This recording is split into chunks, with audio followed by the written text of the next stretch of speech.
दोस्तों स्वागत है आपका यूपीएससी पीएससी एग्जाम मंथन में। आज हम लोग डिस्कस करेंगे 6 तारीख के इंपॉर्टेंट क्वेश्चन एंड आंसर्स। हमारा पहला क्वेश्चन रिन्यूएबल एनर्जी से रिलेटेड है। इसका फर्स्ट ऑप्शन है out of the total install renewable energy capacity in India more than 2/3 of its form from wind and solar energy. Second option is out of the total install renewable energy capacity in India more than half comes from Karnataka and Tamil Nadu. इसके आपको सही option select करने हैं। इसका सही answer है one only, क्योंकि हमारा जो रिन्यूएबल एनर्जी का जो है कैपेसिटी है वो मोर देन 2/3 हमारा विंड और सोलर एनर्जी से ही आता है, इसलिए हमारा उसका फर्स्ट ऑप्शन सही है। और सेकंड ऑप्शन जो हमारा दे रखा है टोटल जो रिन्यूएबल एनर्जी की जो मोर देन हाफ हमारा कर्नाटका और तमिलनाडु से आते हैं, तो ऐसा नहीं है। अभी हाल ही में क्रेजल की रिसर्च रिपोर्ट आई थी, उसके अकॉर्डिंग जो कर्नाटका और तमिलनाडु हमारे जो लीडिंग स्टेट्स हैं, फर्स्ट और सेकंड में ये लोग आते हैं रिन्यूएबल एनर्जी कैपेसिटी में। और गुजरात का भी काफी अच्छा ग्रोथ रहा है, गुजरात और राजस्थान का अभी काफी अच्छा ग्रोथ रहा है इस क्वार्टर में। तो गुजरात में थर्ड स्टेट बन गया है जहां पे 10,000 मेगावाट की रिन्यूएबल एनर्जी कैपेसिटी वो रीच किया है। हमारी टोटल जो अभी इंस्टॉल्ड रिन्यूएबल एनर्जी कैपेसिटी अगस्त 31 2020 के हिसाब से 88.79 है, इसमें की सोलर की है 35.73 गीगावाट और 37.99 है हमारी विंड की टोटल कैपेसिटी। ये हमने जो इंफोग्राफिक प्रोवाइड कर रखा है ये हमारे मार्च का है, इसलिए थोड़ा सा इसमें डेटा पुराना दे रखा है। इसलिए हमारा इस क्वेश्चन में फर्स्ट ऑप्शन हमारा सही था, सेकंड ऑप्शन हमारा गलत था। आगे बढ़ते हैं। हमारा जो नेक्स्ट क्वेश्चन है ये रिलेटेड है 13th अर्बन मोबिलिटी इंडिया से रिलेटेड है।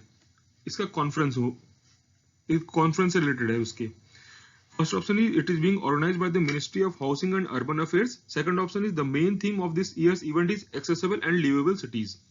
इसका सही आंसर बताना है आपको, करेक्ट ऑप्शन सिलेक्ट करना है। इसका सही आंसर है वन ओनली। ये जो अर्बन मोबिलिटी इंडिया कॉन्फ्रेंस है ये हमारा ministry of housing and urban affairs द्वारा कंडक्ट किया जा रहा है, इसलिए फर्स्ट ऑप्शन सही है। और इसका जो थीम है ये थीम गलत है, थीम कुछ और है। देखते थोड़ा इसके बारे में। ये जो हमारा कॉन्फ्रेंस है 13th urban mobility India conference है, ये हमारे ministry of housing and urban affairs द्वारा कंडक्ट किया जाएगा 9 नवंबर 2020 में। इसका जो थीम है इस साल का वो है emerging trends in urban mobility.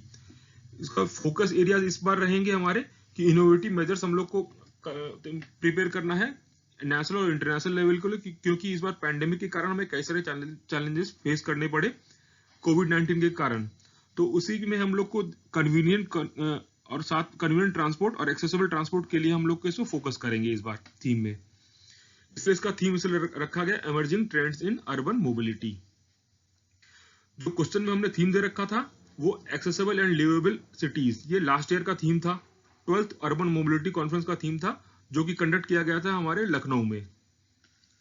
ये हमारा जो है अर्बन मोबिलिटी इंडिया कॉन्फ्रेंस, ये हमारा किसके द्वारा, कौन से मिनिस्ट्री के अंदर आएगा, कॉन्फ्रेंस कौन सी मिनिस्ट्री कर रही है, तो इसका सही आंसर है ministry of housing and urban affairs. इसको आप ध्यान रखिएगा। आगे बढ़ते हैं। हमारा अगला क्वेश्चन है सैफिर सिम्पसन स्केल, काफी आजकल न्यूज में बना हुआ है, तो इसमें ये किस चीज को मेजर करता है ये आपको बताना है। First option is amplitude of tsunami waves, second option is wind speed of hurricanes, third option is intensity of earthquakes in polar region, fourth option is solar intensity for establishing solar PV sales. सही answer है इसका wind speed of hurricanes. तो अभी ये news में क्यों था, news में इसलिए था क्योंकि एक हरिकेन ईटा के नाम से निकरगुआ को हिट किया था। काफी सेंट्रल अमेरिकन कंट्रीज में भी ये हिट किया था। ये सेंट्रल अमेरिकन कंट्रीज का मैप है, आपको इस सारे कंट्रीज का कैपिटल साथ में उसके नॉर्थ टू साउथ अरेंज करने के लिए और ईस्ट टू वेस्ट अरेंज करने के लिए आपको देखना पड़ेगा, और हम लोग किसी क्वेश्चन में इसको डिस्कस करेंगे आराम से किसी बाद में। ये हमारा जो सैफिर सिम्पसन स्केल है हरिकेन स्पीड, विंड हरिकेन की जो स्पीड के हिसाब से उसको अलग अलग कैटेगराइज करता है 1 2 3 4 5 में। जैसे कि आप लोग देख सकते हैं विंड 4 जो कैटेगरी 4 है उसमें विंड की स्पीड होती है 130 से 156 माइल पर आवर, और विंड जो हमारी कैटेगरी 5 है उसमें विंड की स्पीड होती है 157 माइल पर आवर या हायर। तो विंड के कैटेगरी की स्पीड कैटेगरी के हिसाब से, विंड की स्पीड की कैटेगरी के हिसाब से हम लोग उसको कैटेगराइज करते हैं। आगे बढ़ते हैं। हरिकेन्स भी एक तरह का एक ट्रॉपिकल साइक्लोन है। उसी तरीके से हमारे जो इंडियन ओशन में बनते हैं ट्रॉपिकल साइक्लोन बनते हैं, इधर टाइफून बनते हैं, जापान की साइड में टाइफून बनता है, और इस तरफ साउथ अमेरिका के साइड में हमारा इधर ट्रॉपिकल साइक्लोन इधर भी बनता है। ये जितने भी हमारे ट्रॉपिकल साइक्लोन है ये ट्रॉपिक ऑफ कैंसर और ट्रॉपिक ऑफ कैप्रिकॉर्न के बीच में होता है, क्योंकि यहाँ पे सोलर की जो रेडिएशन है काफी इंटेंसिटी ज्यादा होती है, इवेपोरेशन ज्यादा होता है हमारे जो मई टू नवंबर के बीच में। मई टू अगर देखा जाए तो हमारे समर सीजन में, उसके बाद साइक्लोन क्रिएट होता है। इसलिए ट्रॉपिकल जो रीजन है यहीं पे ये मेजरली ये लोकेटेड है। आगे बढ़ते हैं। हमारा अगला क्वेश्चन रिलेटेड है कोविड-19 श्री शक्ति चैलेंज से रिलेटेड है। ये इसका फर्स्ट ऑप्शन है, the aim of this event is to address issues faced by the elderly in the society during pandemics through startups. Second option है, it is organised by MyGov in collaboration with UN Women. सही answer बताना है इसका आपको। सही answer है इसका 2 only. ये कंडक्ट तो किया गया था माईगॉव विद के साथ कोलैबोरेशन के यूएन वुमेन के कोलैबोरेशन के साथ, लेकिन इसका जो मेजर एम था इसका कि हमें जो वुमेन के द्वारा जो स्टार्टअप चालू किया गया है उसको एनकरेज करना था, ताकि जो इनोवेटिव सॉल्यूशन प्रोवाइड करने के लिए ये मेनली उनको जो वुमेन ऑर्गेनाइजेशन है जो इनोवेटिव सॉल्यूशन प्रोवाइड कर रही है कोविड से फाइट करने के लिए, साथ ही या फिर कोई वुमेन का जो लार्ज स्केल इंपैक्ट कर रही है वुमेन की लाइफ पे, तो उनको अवार्ड दिया गया था। इसलिए ये रिसेंटली न्यूज में था। 6 वुमेन लेड स्टार्टअप्स को थे इसमें से अवार्ड दिया गया था। इसलिए इसका जो हमारा ऑब्जेक्टिव था वो आपको ध्यान रखना है। ये बना था किस लिए? श्री शक्ति चैलेंज हमारा था to encourage and involve women led startups to find innovative solutions related to fight कोविड-19। आगे बढ़ते हैं।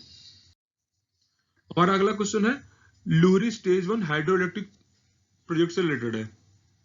आपको बताना है कौन से रिवर पे ये बनने वाला है हाइड्रो इलेक्ट्रिक पावर। अभी हाल ही में हमारे cabinet committee on economic affairs जो हेड करते हैं हमारे प्राइम मिनिस्टर, रिसेंटली इसको अप्रूव किया है। सही फर्स्ट ऑप्शन इज लोहित, फिर सेकंड इज सतलज, सुबनसिरी, साबरमती। इसका सही आंसर है सतलज। ये जो प्रोजेक्ट है हमारा सतलज पे रिवर पे लोकेटेड है और ये हमारी हिमाचल प्रदेश स्टेट में है। इसमें जो हमारी इसका फायदा होगा, इस हमारा जो 6.1 लाख टन का जो कार्बन डाइऑक्साइड जो इमिशन है वो भी हमारा इससे कम होगा। और ये आपको ध्यान रखना कि ये सतलज रिवर पे है और ये हमारे हिमाचल प्रदेश स्टेट में रिलेटेड है। और ये हमारा कौन सी ऑर्गेनाइजेशन इसको इम्प्लीमेंट करेगी? तो इम्प्लीमेंट करने वाले ऑर्गेनाइजेशन का नाम है सतलज जल विद्युत निगम लिमिटेड, और BOOM के बेसिस पे किया जाएगा, बिल्ड ओन ऑपरेट मेंटेन के जो हमारा एग्रीमेंट होगा इस मॉडल पे इसको इंप्लीमेंट किया जाएगा। आगे बढ़ते हैं। हमारा अगला क्वेश्चन रिलेटेड है शशि एम वेम्पति कमेटी से रिलेटेड है। आपको बताना है ये किस लिए बनाई गई है। First option is to restrict pornographic content in social media, second is to review guidelines on television rating agencies in India, third option is to suggest censorship guidelines for TV serials and web series, और fourth option is to recommend repeal of redundant and obsolete laws in India। इसका सही answer है to review guidelines on television rating agencies in India। अभी हाल ही में जो हमारी controversy create हुई है TRP के कारण, उसी कारण ये गवर्नमेंट ने ये कमेटी बनाई है ताकि TRP को हम लोग जो हमारी रेटिंग एजेंसी है उसको सही से मॉनिटर कर सकें और उसको सही से कैलकुलेट कर सकें। ये जो हमारे शशि एम वेम्पति हैं ये हमारे CEO हैं प्रसार भारती के, और साथ में हमारे जो ये बनाई गई है कमेटी, ये बनाई गई है ministry of information and broadcasting द्वारा ये कमेटी बनाई गई है, जो कि हमारे ट्राई के द्वारा जो रिकमेंडेशन दिया गया था, साथ ही हमारे जो कोई टेक्नोलॉजिकल एडवांसमेंट हुआ है उसको इनकॉर्पोरेट करते हुए जो हमारे जो करंट रिक्वायरमेंट है और हम लोग इसलिए रिक्वायरमेंट को इनकॉर्पोरेट करते हुए TRP कैलकुलेट करने के लिए हमें ये कमेटी बनाई गई है जो रिकमेंड करेगी ताकि हम एक क्रेडिबल और ट्रांसपेरेंट रेटिंग सिस्टम बना सके। आगे बढ़ते हैं। हमारा अगला क्वेश्चन चार चापोरिस से रिलेटेड है। Char chaporis are shifting riverine islands of which of the following river? Ganga, Yamuna, Indus, Brahmaputra.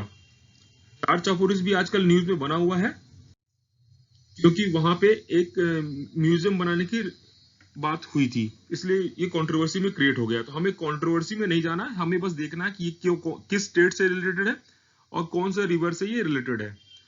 चार का मतलब होता है एक फ्लोटिंग आइलैंड, वही चापोरिस का मतलब होता है low lying flood plain river banks, जो रिवर के पास में होती हैं, जहां फ्लड आ सकता है, फ्लड वाटर फ्लड के वाटर वहां पे आते हैं फ्लड के टाइम पे। तो हमारा ये जो ब्रह्मपुत्र रिवर में हमारा शिफ्टिंग रिवराइन आइलैंड है, ये चार चापोरिस, जहाँ पे हमारे जो मुस्लिम जो हमारे बंगाली ओरिजिन के हैं वो लोग यहाँ पे रहते हैं। जो हमारे कंट्रोवर्सी क्रिएट हो गया वो हमारे काम का नहीं है, बस आपको ध्यान में रखना है कि ये हमारा ब्रह्मपुत्र रिवर पे है शिफ्टिंग, जो हमारे आइलैंड है शिफ्टिंग रिवराइन आइलैंड। और हमारा जो ये स्टेट है, स्टेट कौन सा पड़ेगा, स्टेट हमारा पड़ेगा असम। आगे बढ़ते हैं। हमारा अगला क्वेश्चन रिलेटेड है पेरिस क्लाइमेट एग्रीमेंट से। 2015 Paris agreement on climate change में एक्चुअली अभी क्या हुआ है कि यूएस में जो इलेक्शन हुए हैं, उनके जो प्राइम मिनिस्टर, उनके जो प्रेसिडेंट है, जो बिडेन प्रेसिडेंट कैंडिडेट है जो बिडेन, वो उन्होंने बोला है कि अगर वो जीतेंगे तो वो ज्वाइन करेंगे एग्रीमेंट को फिर से, इसलिए ये क्वेश्चन उससे रिलेटेड है। तो फर्स्ट ऑप्शन है इसका, USA is the first country to withdraw from the agreement.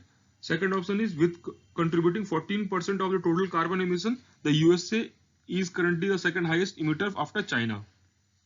सही आंसर बताना है इसका। सही आंसर इसके बोथ हैं। यूएसए ही फर्स्ट कंट्री था जिसने इससे एग्रीमेंट से विड्रॉ किया था, और चाइना हमारा बिगेस्ट इमिटर है with 26% of total carbon emission, whereas USA emits only 14% of carbon। EU का है, EU टोटल सारे EU कलेक्टिवली जो कंट्रीज हैं वो 9% ऑफ टोटल एमिशन वो करते हैं।